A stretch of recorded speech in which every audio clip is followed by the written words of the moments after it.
Good afternoon from sacred space at Titania's realm. Well, we had a little bit of a rain shower, and so I ran to go inside, and there was all sorts of drama and chaos, and my video got cut off.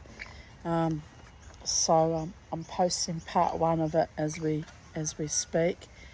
And the sun's back out in full force, so I decided to come back out and resume reading outside. So yes, so here we go, babies, back in the room, as I like to say. And it's still the 29th of September 2024, by the way. And we're reading The Stranger's Note from famous Chinese short stories. Just got to find where we were up to when we got cut off, because yeah, it's all a bit arduous.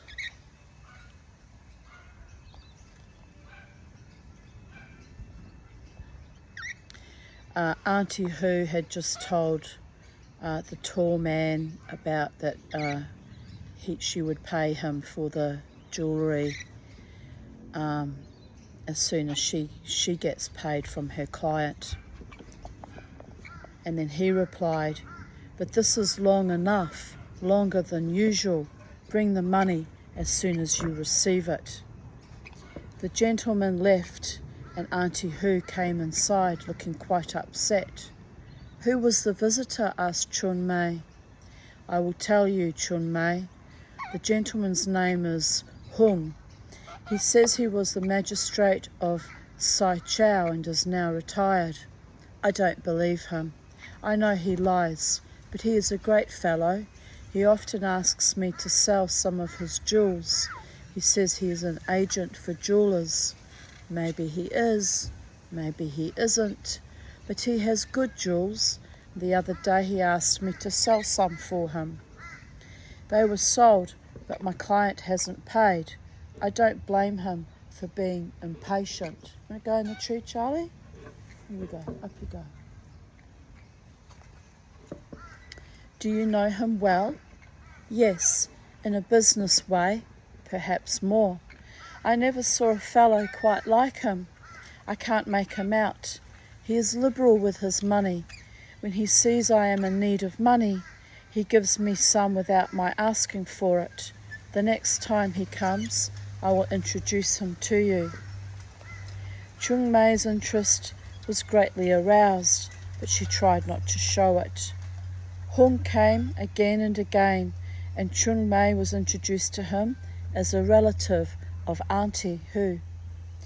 She was torn between the desire to find out if he was the stranger who had changed her life and her liking for his undeniable charm.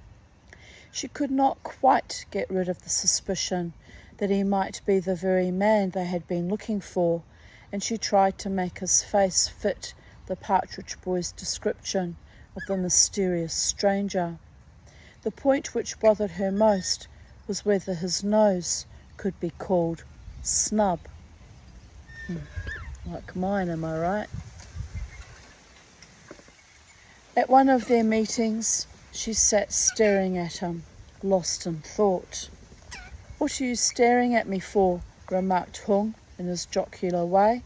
"Every physiognomist tells me I have a lucky face and lucky earlobes." He pulled his heavy lobes and said, "See, I always brought luck to people." Hung was alternately amusing, helpful, and attentive. He was flashily dressed and inordinately vain. Because he had travelled a great deal, he could tell entertaining stories, and his swagger was part of his charm. But he was also interested in others. He asked Chun Mei to tell her story and listened with sympathy. He took her part, interrupting only to express his disgust with the ex-husband's outrageous cruelty. His sympathy for her seemed sincere, even if he might be courting her. After their second meeting, he had asked Chun Mei to sew on a button for him. Chun Mei was fascinated. She saw that he really had business transactions to come and see the old woman about, but now he provided excuses for many more visits. He always brought a bottle with him, and sweetmeats and new delicacies which he had promised the women he would announce that he was coming for supper, complain of hunger, and then have the insolence to teach Chun-Mei how to prepare a dish of ham and candied ginger in his own way. When a man had the courage to command, it gave a woman pleasure to obey. Really? I must have not got that memo.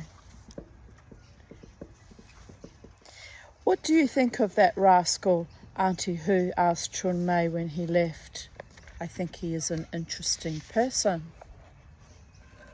He asked me the other day to do something for him which I have not yet been able to do. What is it? He is living alone. The other day he asked me to find a woman and make a match for him. Why don't you let me make the arrangements and suggest the match to him? I can see that he likes you and will be delighted at the suggestion. I see, said Chun-Mei thoughtfully. You see what? He is a charming man. What is holding you back? If you still haven't got over that ass of an ex-husband of yours, you are the greatest fool I know. Isn't he a fine fellow? He has money and will be able to take care of you, and you will be off my hands. I must tell you, Auntie, said Chun-Mei, I like him, but there is something I should like to clear up. What is it? I have an idea he might be the unknown person who sent the note and broke up our marriage. Auntie Hu broke into such laughter that Chun-Mei felt embarrassed. He answers the description more or less, you know. What nonsense! How many tall men are there in the world, and how many have heavy eyebrows and big eyes? Is that his fault? Suppose he was that stranger. What then? You have been punished for eating a cake which you didn't eat. You paid the price, and the cake is yours, is here. It's yours. If I were you, I would marry the stranger just to show him off to that brute who was your husband. Chun-Mei did not know what to think. If Hung was not the stranger, she would be doing herself a lot of good, and if he was, she would be doing her ex-husband no harm. She began to feel the sweetness of revenge. The next time Hung came, she was gayer than usual. She had decided to test him. He had brought his own bottle and said, Come on, drink to my luck in meeting such a fair lady as you. No, I will drink to your lucky earlobes, the young woman replied. The drink helped her a lot. She could not contain her curiosity any longer, and in the next breath she surprised herself by remarking, The stranger was said to look like you. Really? I am honoured. Think of a man who had the courage to do such a thing. If I had seen you before, I would have wanted to do the same thing, even if you were married to a duke. Once I did have an affair with a duke's mistress. You don't believe me? I don't suppose you would. However, here's to my lucky earlobes. He poured himself another cup and finished it at one gulp. See how he lies, remarked Auntie Hu pleasantly. Be sensible, said Hung, putting down his cup. You have never seen the man. How do you know whether he is tall or short? But your husband was a brute to leave a pretty woman like you. Yes, he gave me no chance, she said. It is all over now. What do I care? I am just curious to know who sent the note. In spite of herself, her eyes were a little red. Forget about the brute, said Hung. Come on, drink. Such a pretty face is not made for tears. He did not want you, and you are still thinking of him. Oh, what a world, what a world. Chun Mei was completely confused. The old woman encouraged her to drink and forget. Almost in revenge, she kept on drinking. Later in the evening, she became very gay. For the first time, she realized she was free. She had never quite felt it before. It gave her a wonderful feeling of elation. She kept repeating in a silly way, "Yes, I have no husband. Yes, I have no husband." "Yes, forget," said Hung. "Yes, forget," said Chun Mei. "Say you are not the stranger, are you? Don't talk nonsense. What would you do if I were? I would love you for setting me free from that brute husband of mine. Would it not be funny if my husband saw me drinking with the stranger here tonight?" "Your former husband, I beg your pardon," corrected Hung. "You know what it would prove? It would prove that you had known the stranger and dined with him before. Thousands of women have done things behind their husbands' backs and are not divorced. You are divorced without having been unfaithful. What a world." "You are a devil," said Chun Mei, and she began to laugh, and her laughter was gay as it had never been when she was Mrs. Wang Fu. "Am I?" asked Hung, and he put his arms around her. She smiled up at him and said dreamily, "Hello, stranger," and offered him her lips. Somehow she felt a sense of victory.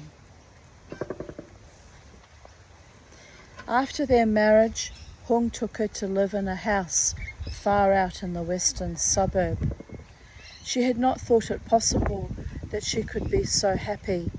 They talked and laughed, and Chun Mei seemed to be consciously trying to make up for what she had missed before. He often took her to small restaurants, and she went with him gladly. He seemed well-to-do and was liberal with his money. He loved to press money into her palms and never asked her for an account, as Wang Fu had. Then, too, he had friends whom he often invited for dinner. It was as different as possible from her life with her former husband. Hung had never openly admitted that he was the stranger. He always had a way of turning aside the question, or he would admit it with such a swagger that it seemed impossible to take him seriously. But one afternoon, after a little drink and some cold partridge which they had bought from a street hawker, he was feeling very happy, and for once he made a slip of the tongue. "You know, I sometimes think of that poor partridge boy." He checked himself immediately and added lamely, "From what you told me about him," and Chun Mei knew. That night in bed, after she had put out the light, Chun Mei asked him, "Tell me, why did you send that note?" There was a long silence. "He bullied you, didn't he?" he said at last. "You knew? You had seen me?" "Of course I knew. You don't know what a ridiculous couple you two made, like a swan married to a toad." "Where did you see me?" "I saw you the first time trailing your feet behind him on Kung Chen Street. I stopped to ask you for road directions. He pulled you away roughly with a stern, censorious look I could not forget. That was last spring. You wouldn't remember. I thought of you as a bird in a cage. I was struck by you from the moment I saw you. I will let that bird free, I said to myself. I took a lot of trouble to find out. You had enemies, you know. I? Chunmei gasped. You know that relative of yours, Chang-er, who stayed in your house for some time to beg your husband for a job? You know Chang-er? Yes. Do you know why your clan people never came to see you? Because of your husband's treatment of Chang-er. He came home and told everybody in the village about it. I was in love with you and it was driving me crazy. I pictured you as a fairy enchained by a monster. But how could you do such a thing? I never had dinner with you, and I was happy. Yes, as happy as a bird in a cage. Remember 2 days before I sent you that fatal letter, when your husband had just come home? You dined at the Tai Ho restaurant in the passage with him? I was there, sitting at the next table. Yes, you were very happy. It didn't take me 2 minutes to see that you were afraid of him. I detested the fellow. I noticed that he never once consulted you about your food. He ordered what he liked, and you ate humbly, sweetly, submissively. I was boiling with rage. I tried to arrange to see you, but that partridge boy bungled it. I was madly in love with you and followed the trial every day through Auntie Hu. I had hoped he would divorce you, but I did not expect it to turn out exactly as I wished. Next morning, she saw Hung writing a letter. She waited until he had finished and then quickly snatched it from him and said laughingly, "Pardon me. Do you know what this letter means in my hands if I hand it over to the court?"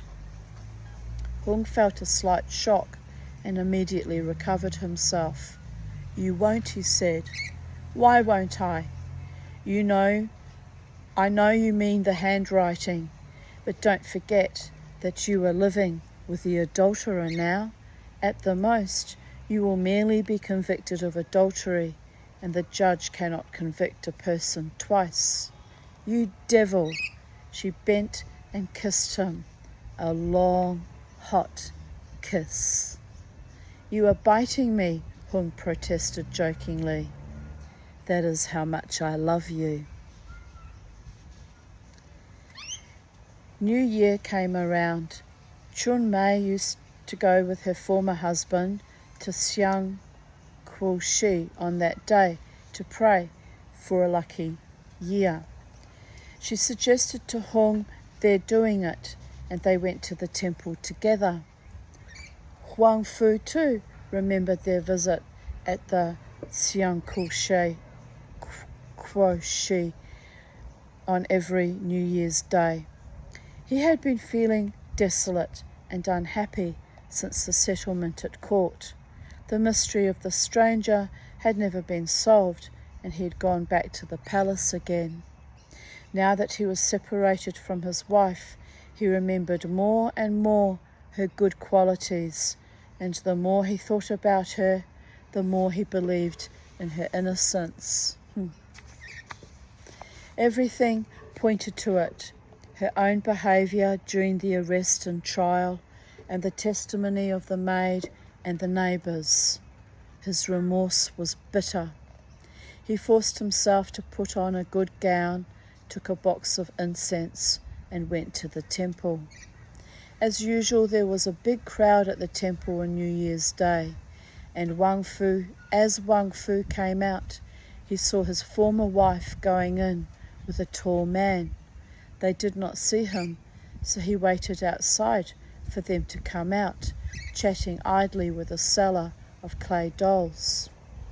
When he saw them coming down the temple steps, he hid himself in the crowd, trembling with anger and jealousy. He followed them till they got outside the gate, and then he called to her from behind. Chun Mei turned around and recognized him with a start. He was shabby and thin, and there was a new, sad look on his face.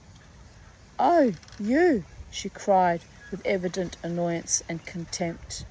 Her tone and carriage were so different from his submissive wife that for a moment he thought she must be somebody else. "Chun Mei, what are you doing here? Come home, I need you." He glanced at Hung briefly. "Who are you?" demanded Hung. "I should ask you to stop bothering this lady." Turning to Chun Mei, he asked, "What is this man to you?" "He is my former husband," she replied. "Come home, Chun Mei. I have forgiven you. I am lonely. I was wrong about you." Wang Fu's tone was almost plaintive.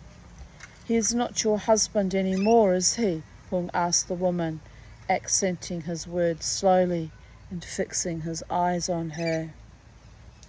Chun Mei looked at Hung and answered, "No." "May I speak to you for a moment?" Wang Fu asked her again. Chun Mei looked at Hung and he nodded and stood aside. "What do you want?" asked Chun Mei. Her voice was suddenly angry. "Who is this man you were with? Is it any business of yours what I do now?" Her voice was bitter. "For old time's sake," he begged, "come home. I want you."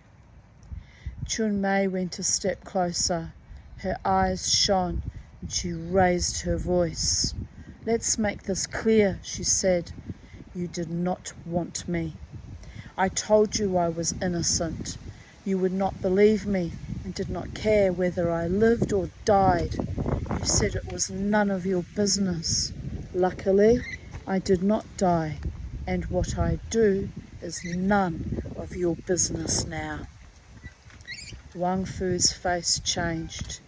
He laid his hands on her tightly, and she struggled to get free, shouting, "Let me alone! Let me alone!" The former husband was so surprised that his grip relaxed. She broke away and went to Hung. "Leave her alone, you bully," shouted Hung. He took her hand, and they walked off without another word. Wang Fu stood alone, stupefied. As they walked down the street, they heard him calling to her from behind them. "But I have forgiven you, Chun Mei. I have forgiven you." And that is the end of The Stranger's Note.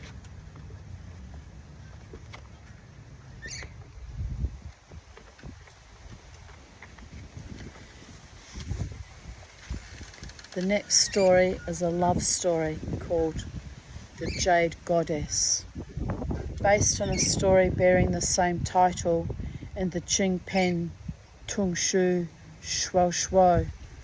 The original story ends quite differently. The jade carver's wife was discovered by an someone's laughing because I mispronounced the last word.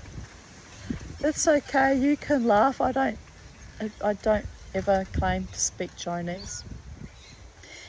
The jade carver's wife was discovered by an officer and buried alive in a garden, but she appeared as a ghost to effect her revenge.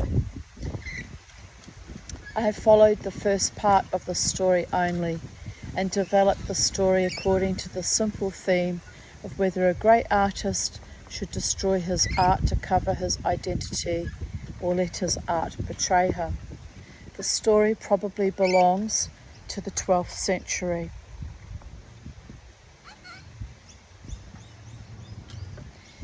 The voyage up the Yangtze Gorges had been exciting and hazardous, but I had finally arrived at the home of the retired governor in a suburban town near Chengdu. The governor was a famous art collector, and it had been said of him that in his days of power he had used his political position to obtain valuable objects of art.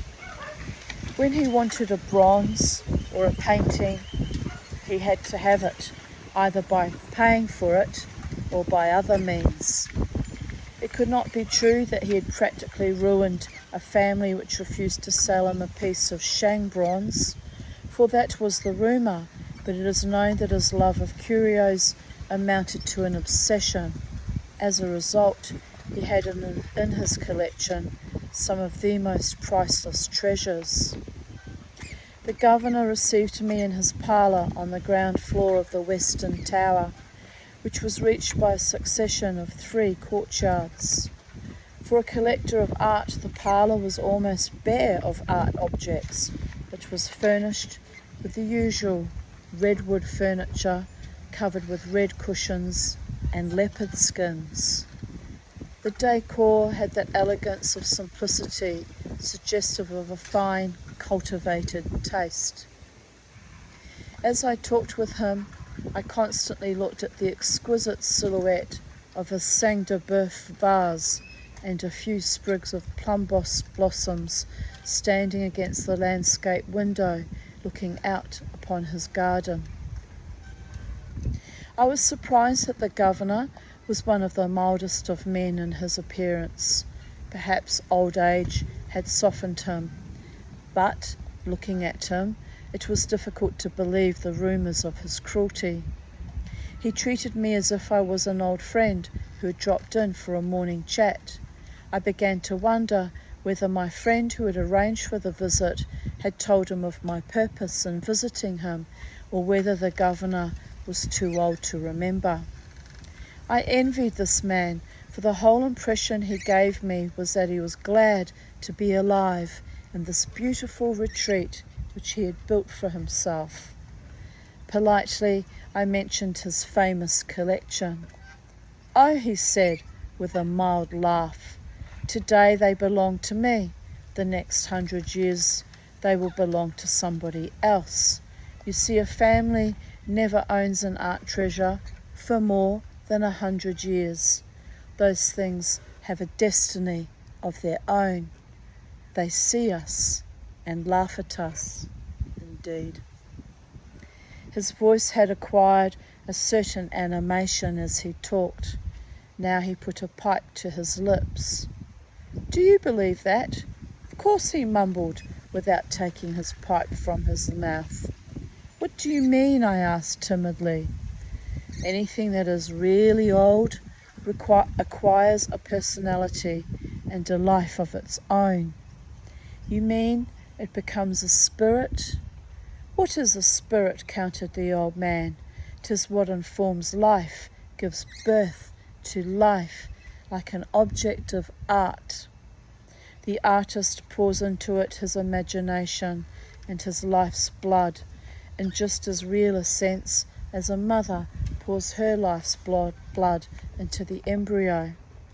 Why do you wonder that it should have a life of its own when the soul of the artist enters into it, and, in giving birth to it, sometimes dies himself, as for instance happened with my jade mistress of mercy. Jade goddess of mercy."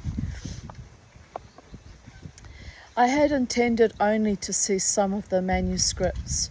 I had not heard of the jade goddess, for very few people had, but my aimless question brought forth one of the strangest tales I have ever heard. I was not quite sure what he meant when he referred to his jade goddess and the exceptional circumstances of its creation, and during our examination of the manuscripts, I constantly tried to lead the conversation back to that topic. Pointing to an old manuscript, I said, "Of course, it is true that something of the personality of the artist is left behind and lives after him in his work. Yes, anything good and beautiful always lives. It becomes, as it were, an offspring of the artist," the governor replied with conviction.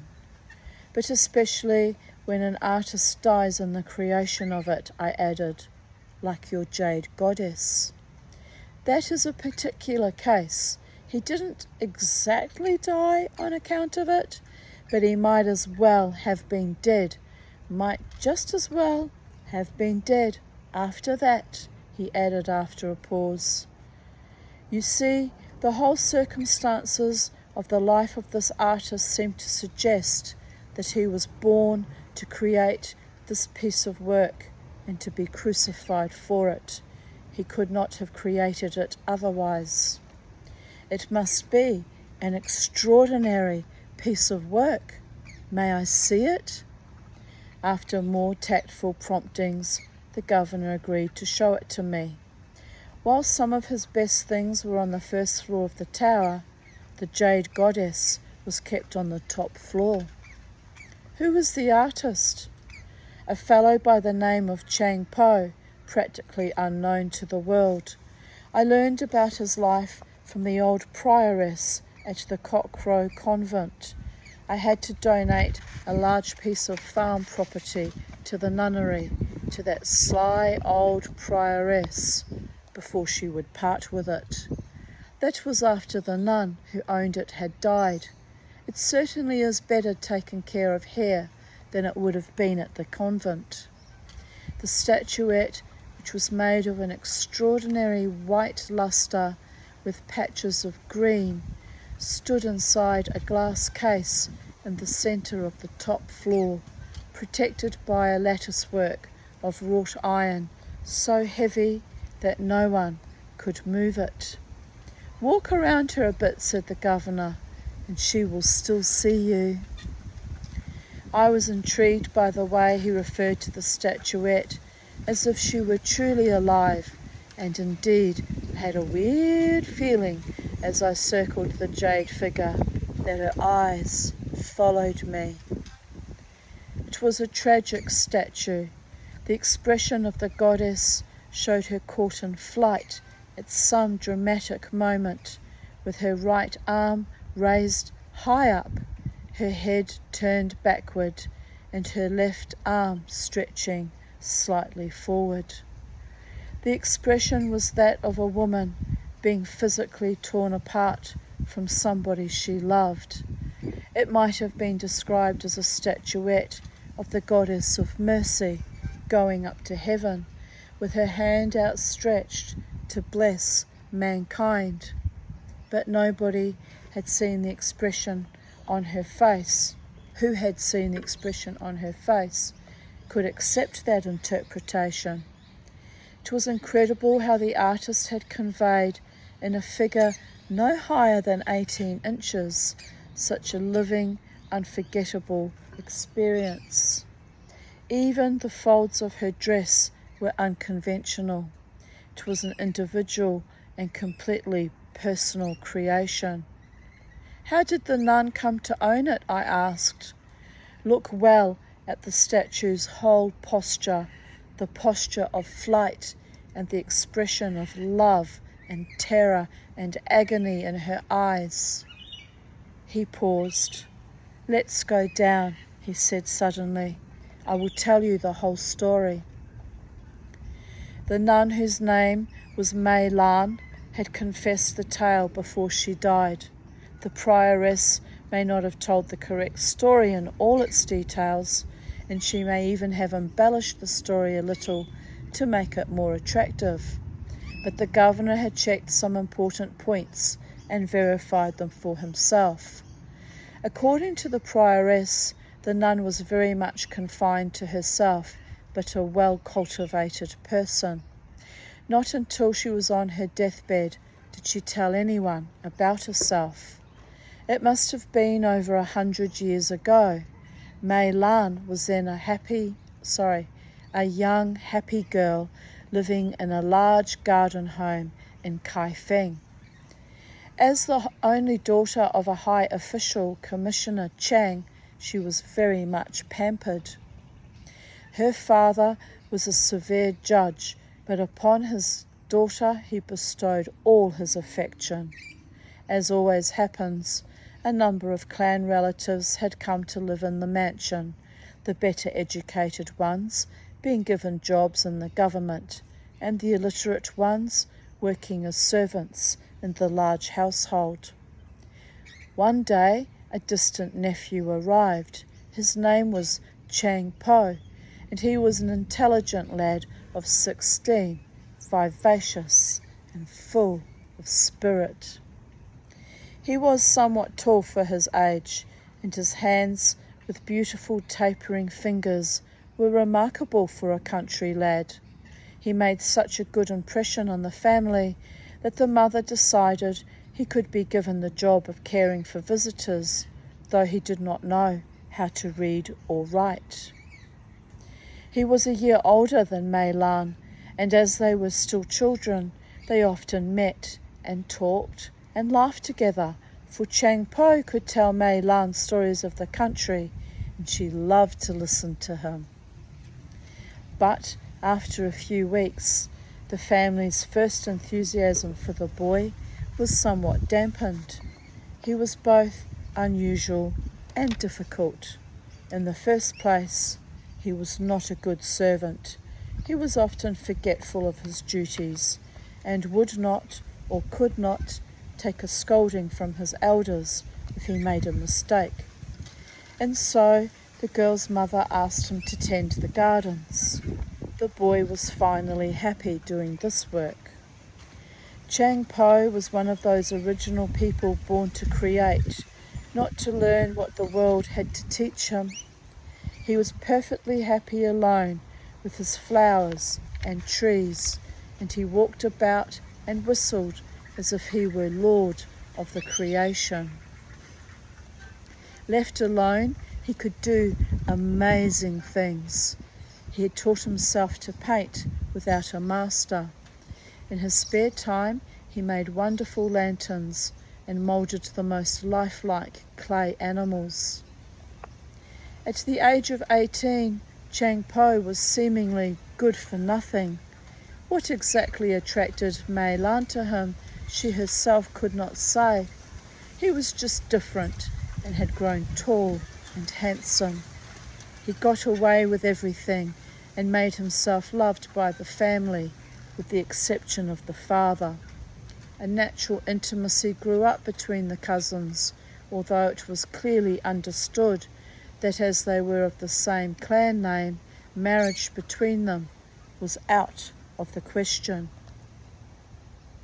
One day, Chang Po suddenly announced to the mistress of the house that he was leaving to learn a trade. He had found a jade worker's shop and had offered himself as an apprentice. The mother thought it just as well, since he was too often with Mei Lan. But Chang continued to live on at the house, returning every night, and he had even more to say to his cousin than before. "Mei Lan," the mother said one day, "you are both grown up now, and although Brother Po is your cousin, you ought not to see each other too often." Her mother's words made Mei Lan think. She had never quite realized that she was in love with the boy Chang. That night she met Chang Po in the garden. Sitting on a stone bench in the moonlight, she casually mentioned what her mother had said. "Brother Po," she said, blushing, "Mother says I mustn't see you so much." "Yes, we are grown up now." The girl hung her head.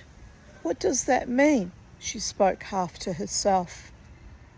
Chang Po stole a hand around her waist.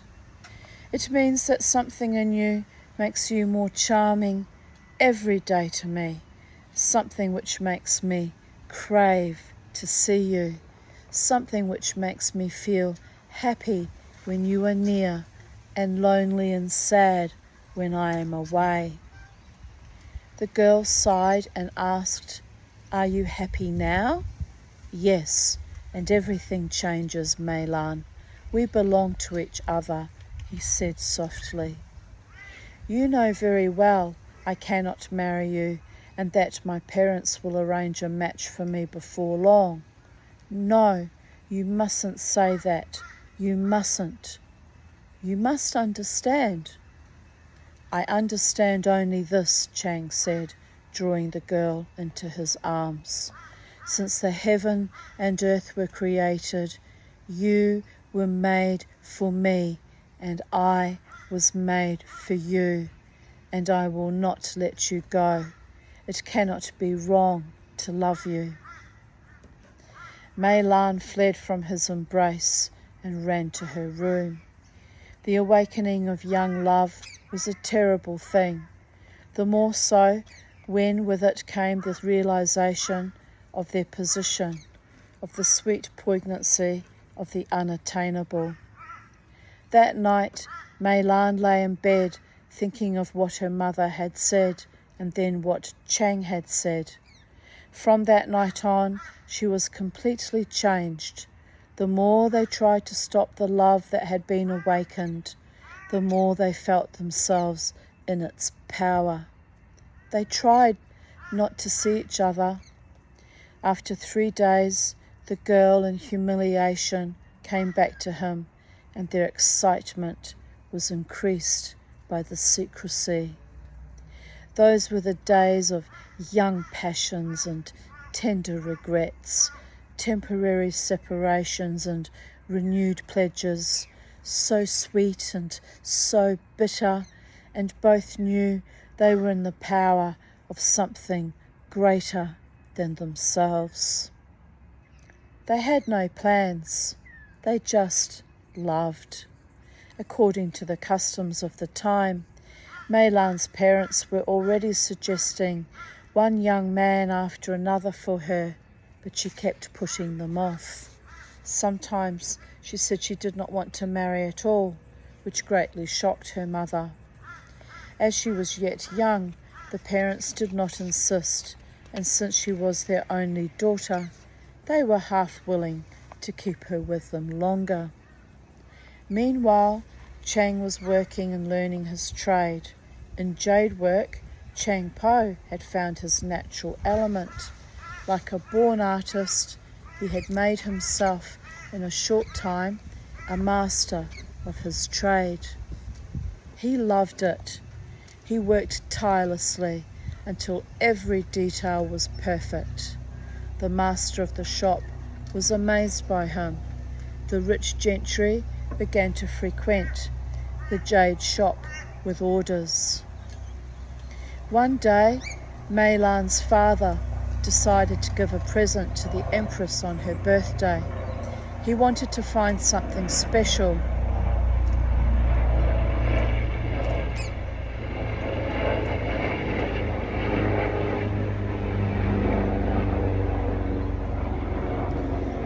And located an extraordinary large piece of jade of very fine quality. At the mother's suggestion, the commissioner went to the shop where Chang Po worked and explained what he wanted. Examining Chang Po's sculpture, he was quite struck by its individuality. "Son, here is a very special job for you. This is for the Empress, and if you do this job well, your fortune is made." Chang Po examined the jade. His hands travelled slowly over the uncarved stone. He was delighted. It was agreed that he could make it into a Kuan Yin, a goddess of mercy. And Chang Po knew that he would make one of such beauty as no man had set eyes upon before. Chang Po permitted no one to see the statue until it was completed. When it was finished, the goddess was in the conventional design and posture, but it was a perfect work of art, exquisite in its tender beauty. Chang Po had done what no other craftsman had been able to do before.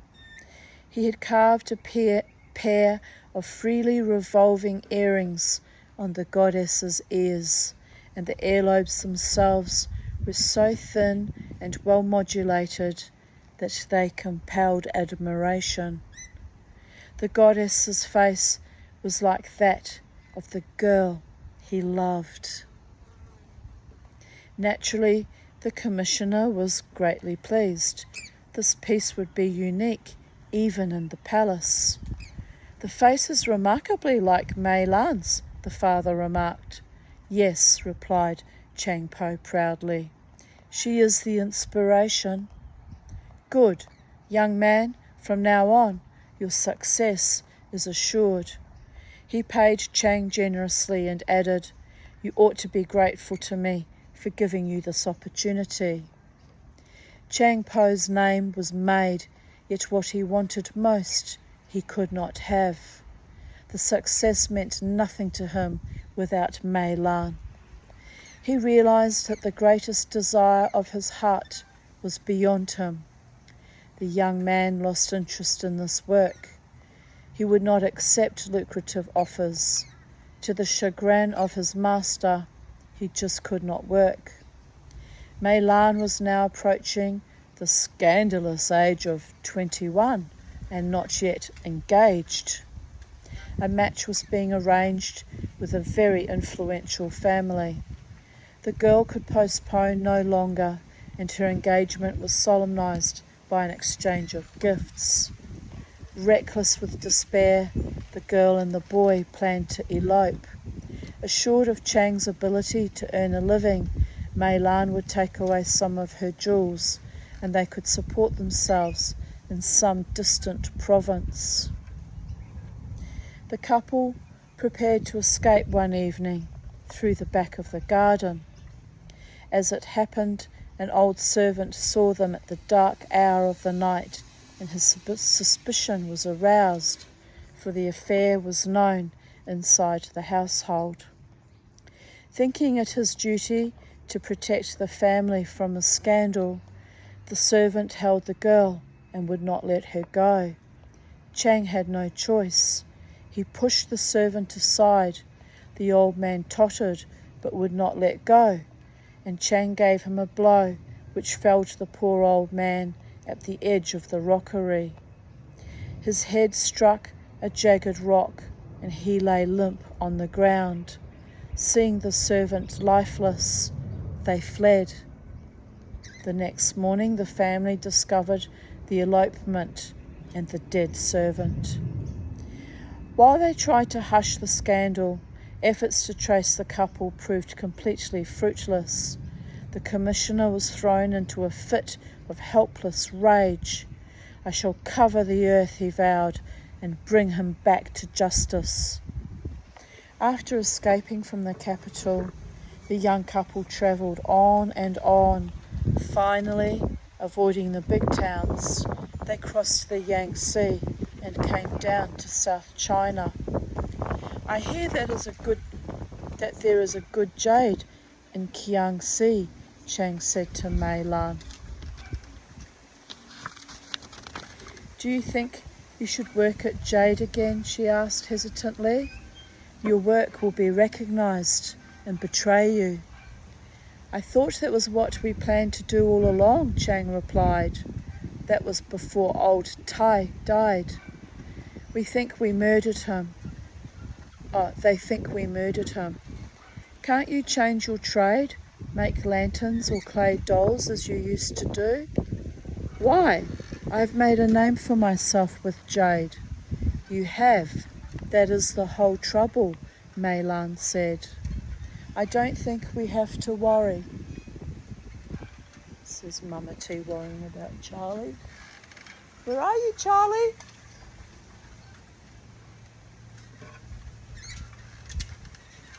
Okay.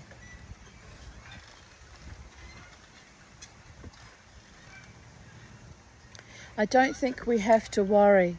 Jiangxi is almost 1,000 miles from the capital. No one will know us.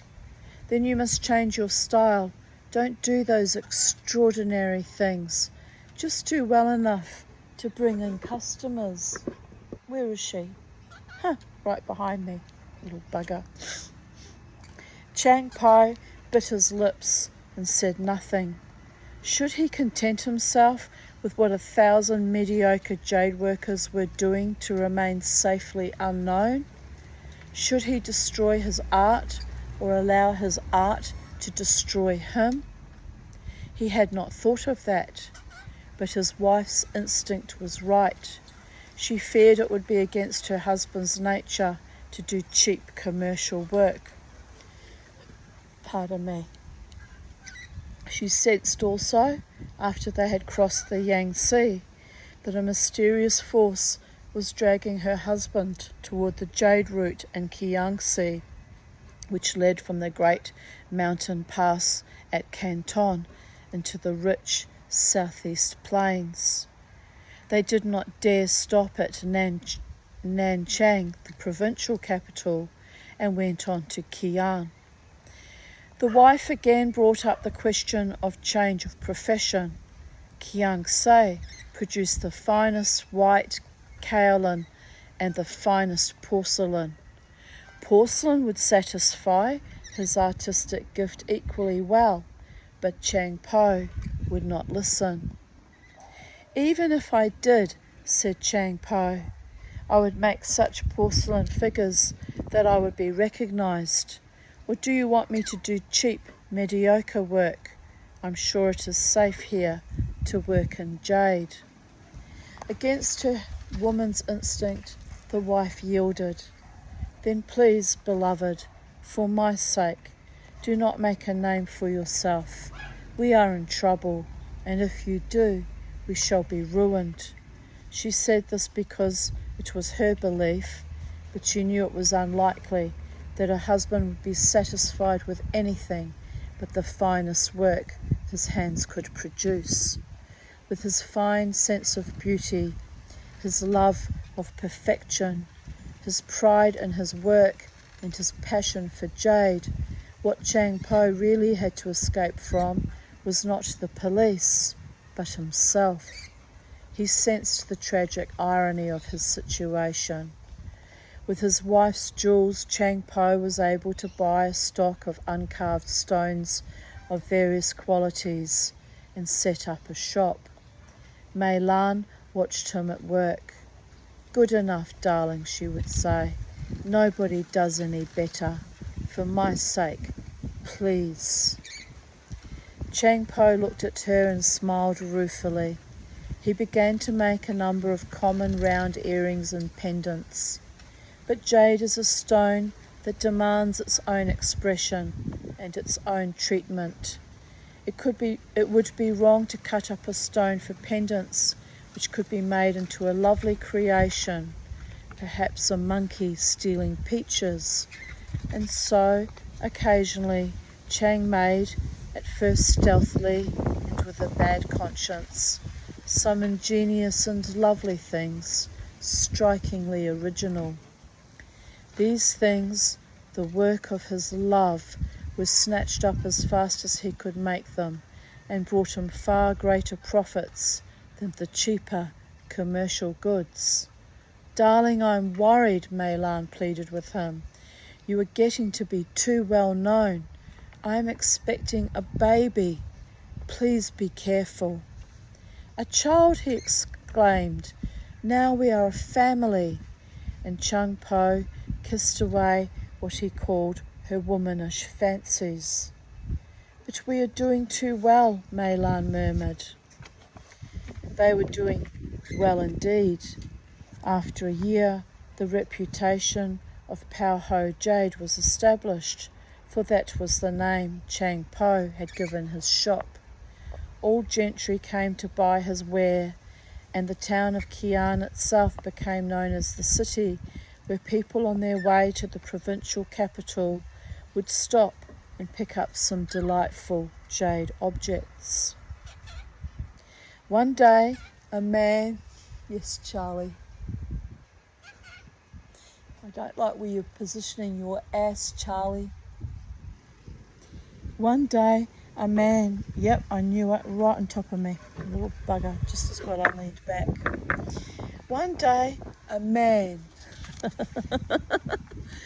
walked into the shop, and after looking around casually at the display of goods, asked, "Are you not Chang Po, relative of Commissioner Chang of Kaifeng?" Chang Po quickly denied it, saying that he had never been to Kaifeng. The man eyed him suspiciously. "You speak the northern accent well enough. Are you married? That is none of your business." Mei Lan peeped from behind the shop. When the man was gone, she told Chang that the stranger was a secretary from her father's office. Perhaps his jade work had really betrayed them. The next day, the man came in again. "I tell you, I don't know what you are talking about," Chang Po said. "Very well, I will tell you about Chang Po. He is wanted for murder, the abduction of the commissioner's daughter, and the theft of his jewels. If you want to convince me that you are not Chang Po, will you ask your wife to serve me a cup of tea? I shall be satisfied when I see that she is not the commissioner's daughter. I am running a shop here. If you are trying to create trouble, I must ask you to leave." The man left the shop with a quizzical smile. Hastily they packed their jadeware and precious belongings, hired a boat and left after dark, fleeing upriver. Their baby was only 3 months old. Perhaps it was human perversity, or perhaps it was in the divine plan of things.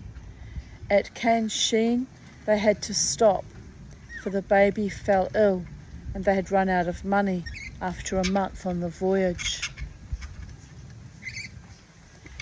Chang Po had to take out one of his finest creations, a crouching dog with one eye closed, and sell it to a jade merchant named Wang.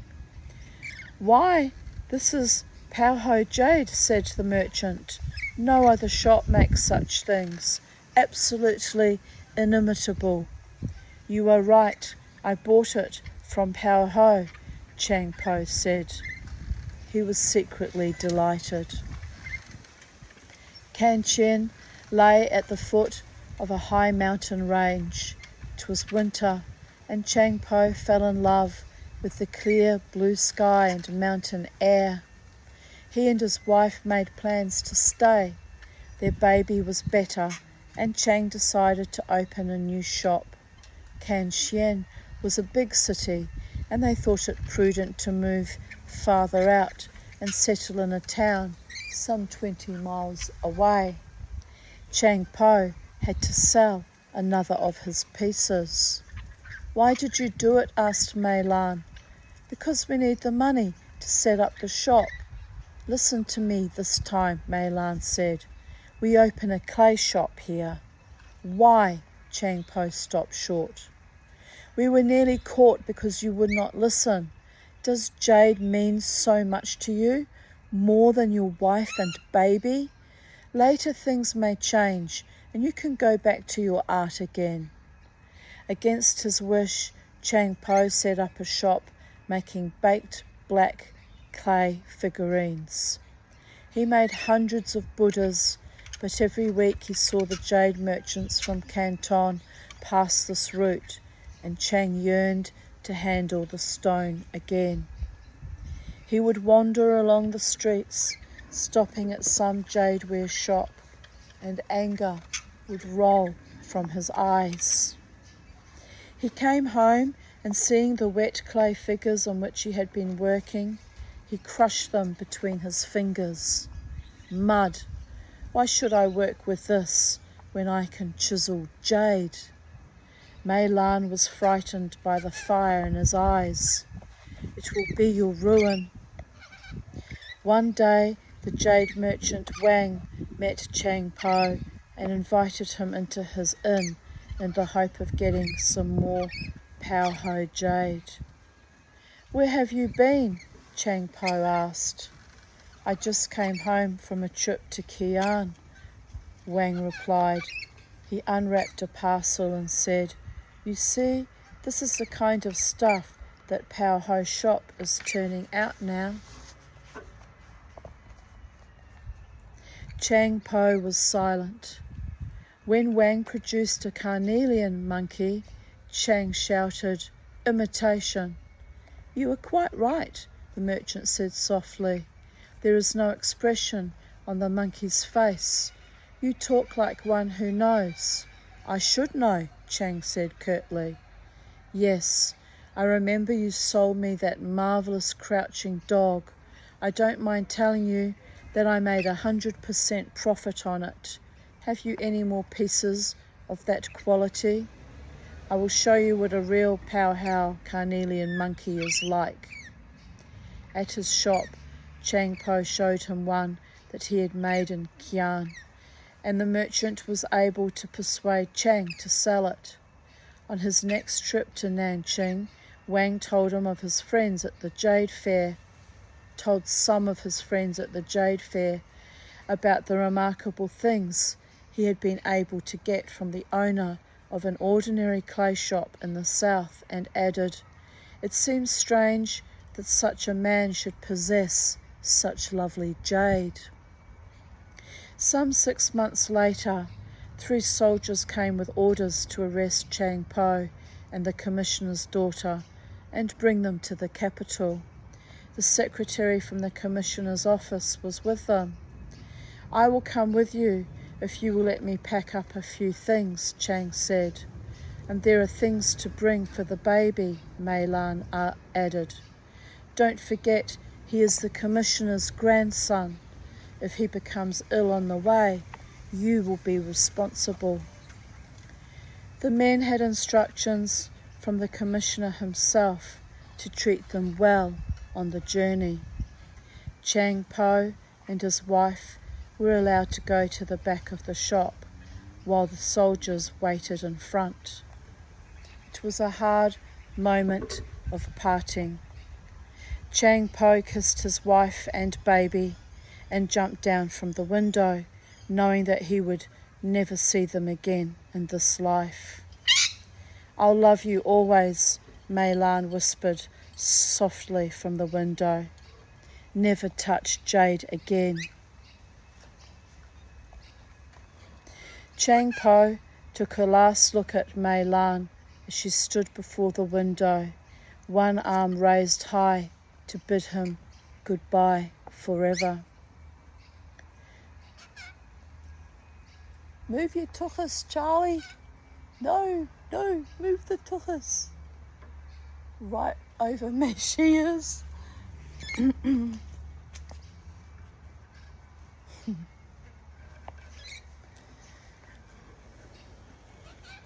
When he had disappeared, she withdrew and calmly entered the front of the shop to put down some of her things in a bag as if she were very busy packing. She told the soldiers to hold her baby and chatted with them as she went about packing. When the soldiers grew suspicious and searched the house, Chang Po was already gone. Mei Lan returned to her home to find her mother dead, her father an old man. When she greeted him, there was no smile of forgiveness on his face. Only a look at her baby son softened him a little. In a way, the old man was relieved that Chang Po had escaped, for he would not have known what to do with him.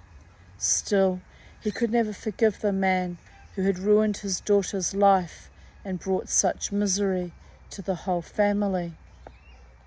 Years passed and no news had come of Chang Po.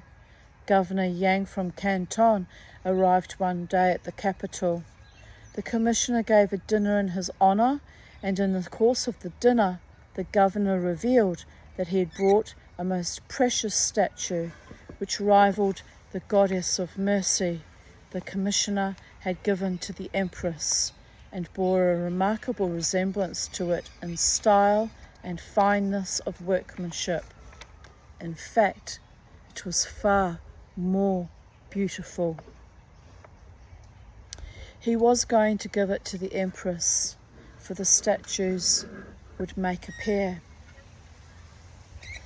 The dinner guests were sceptical and expressed the opinion that a better piece of workmanship than the empress's goddess was impossible. "Wait till I show it to you," the governor said triumphantly. When dinner was over and the table cleared, the governor had a shining wood case brought in. As the white jade goddess of mercy was removed from its case and placed on the middle of the table, a hush fell upon them all. Here was the tragic goddess of mercy. A maidservant hurried to inform Mei Lan. From behind a latticed partition, Mei Lan looked into the room and paled when she saw the jade figure on the table. "He has done it. I know it is he," she whispered. She pulled herself together to hear whether Chang Po was still alive. "Who is the artist?" asked a guest. "That is the most remarkable part of the story," the Canton governor replied. "He is not a regular jade worker. I came to know about him through my wife's niece. She was going to a wedding and had borrowed my wife's antique bracelets to wear for the occasion. They were identical, an intricate design of 2 intertwining dragons. My niece broke one of them and was horrified. It was really a pity, for the bracelets were unique and very difficult to replace. My niece insisted that she would have the one bracelet duplicated. She went to many shops, but none would take the job, saying frankly that it could not be done these days. She advertised in tea houses. Soon after, a shabbily dressed man appeared and said he had come to answer the advertisement. The bracelet was shown to him. He said he could do it, and he did. That was how I first heard about this man. When I learned that the Empress would like another figure to match the Goddess of Mercy, I thought of this man. I ordered the finest piece of jade obtainable at Canton and sent for him. When he was brought in, he looked thoroughly frightened, as if he had been caught as a thief. It took me a long time to explain to him that I wanted him to make a Goddess of Mercy to match one of the Empress's possession. When I described to him the revolving earrings, he winced, but he said nothing. Gradually, he approached the stone and examined it from every angle. "What is the matter?" I asked. "Is it not good enough?" Finally, he turned and said proudly, "This piece will do. It is worth trying. All my life I've been hoping to get white jade of this quality. I will do it, Governor, provided you do not pay me for it and leave me in complete freedom to execute what I have in mind." I put him in a room with a simple bed and table and installed all the equipment he asked for. He was rather a queer fellow. He talked to no one and was a bit rude to the servant who took things in for him, but he worked like one inspired. I was not allowed to see the statue for 5 months. Another 3 months passed before he came with the finished work. I was staggered when I saw it, as you see it before you. As he looked at his own creation, there was a strange expression on his face. "There, Governor," he said, "I want to thank you. That statue is my life story." He left before I could answer.